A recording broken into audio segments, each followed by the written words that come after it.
ఇంతకీ కట్నం ఎంత అడిగారు? కట్న కానుకలు పెళ్లి ఖర్చులు అంతా కలిపి ఒక 10 లక్షల దాకా అవుతుందయ్యా. 10 లక్షలా? అంత డబ్బు పోసి ఆ పెళ్లి చేయడం ఎందుకురా?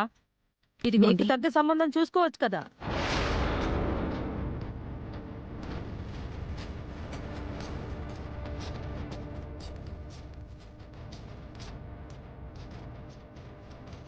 మావయ్య పిలిచారంట. ఇదిగో బ్యాంకుకు వెళ్ళి ఓ 10 లక్షలు డ్రా చేసుకురావాలి. 10 లక్షలా? దేనికి మావయ్య? కుబేర చెల్లి పెళ్లికి డబ్బులు కావాలట, ఇద్దామని.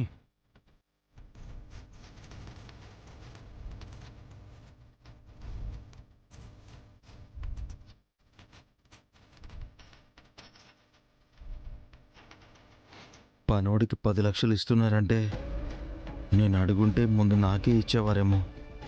ఇప్పుడు అడిగితే ఇస్తారో లేదో. ఛే, లేట్ అయ్యాను. ఏం మాట్లాడుతున్నావురా? 10,000 అనుకుంటున్నావా? 10 లక్షలు నువ్వు వాడికిస్తావా? అంత డబ్బు వాడెప్పుడు తిరిగివ్వాలని? అమ్మా, కుబేర తిరిగి ఇవ్వాల్సిన అవసరం లేదు.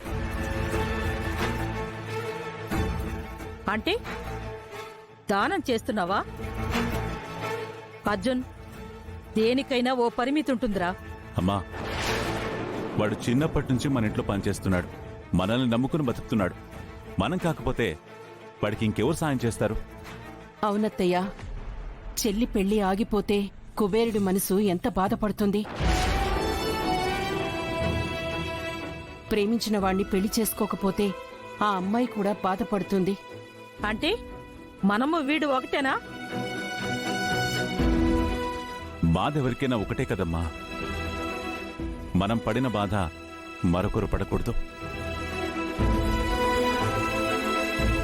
అందుకని లక్షలు దానం చేస్తారా?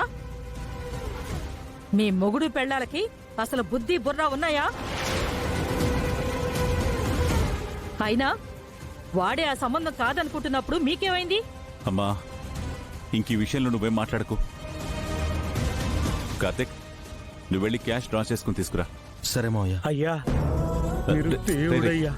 ఏంట్రా ఇది? నేను ఎలా ముందులే తీసుకోవాలయ్యా? చెప్తాను. లే, ఏంటా మాటలు? ముందెళ్ళి పెళ్లి ఏర్పాట్లు చేసుకో. రేపొచ్చి డబ్బు తీసుకెళ్ళు. చాలా సంతోషం అయ్యా. మీరు చల్లగా ఉండాలి. వెళ్ళొస్తానయ్యా.